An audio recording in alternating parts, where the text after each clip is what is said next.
वर्णों की संख्या कितनी है जी?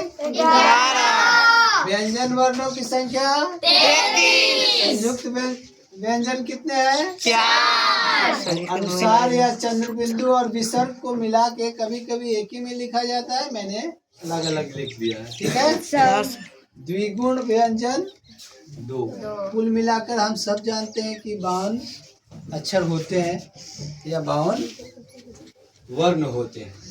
अब आइए देखिए, आप स्वर की संख्या तो पता हो गया, लेकिन स्वर में वो कौन कौन से वर्ण है, तो ये वर्ण शामिल हैं, जैसा कि देख सकते हो अ आ ई से लेके औ तक, है ना।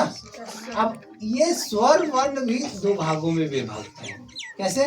हर्ष स्वर, जिसको मूल स्वर भी कहते हैं, जो 4 होते हैं, दीर्घ स्वर जो 7 होते हैं, और से लेके औ तक।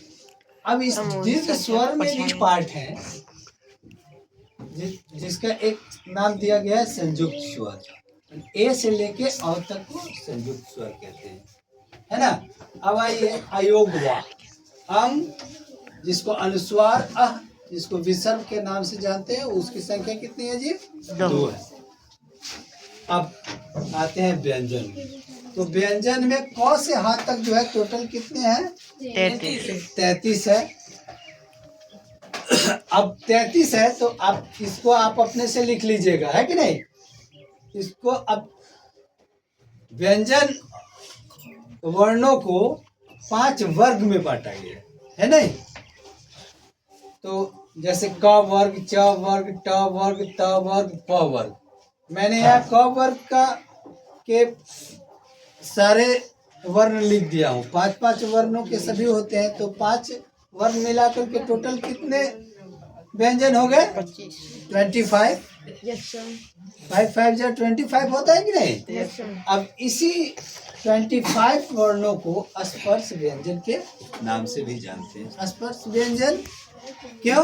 क्योंकि जब हम इन वर्णों को उच्चारण करते हैं, है ना, तो हमारे पार्ट्स ऑफ बॉडी कहीं ना कहीं एक दूसरे से स्पर्श करते हैं, है कि नहीं। और विशेष रूप से क्या बोलने में कौन कौन सा पार्ट्स ऑफ बॉडी इस्तेमाल होते हैं? होंठ होते हैं, दांत होते हैं, जीभ होते हैं, तालू होते हैं, कंठ होते हैं। इन सब का स्पर्श अथवा घर्षण से जो है ना आवाज या साउंड या स्वर निकलते हैं, वो क्या स्पर्श व्यंजन कहलाएंगे, ठीक ना। तो स्पर्श व्यंजन की संख्या 25 हो गए। ओके, अब इतना जान गए, फिर अगले नेक्स्ट क्लास में जानिएगा। ओके।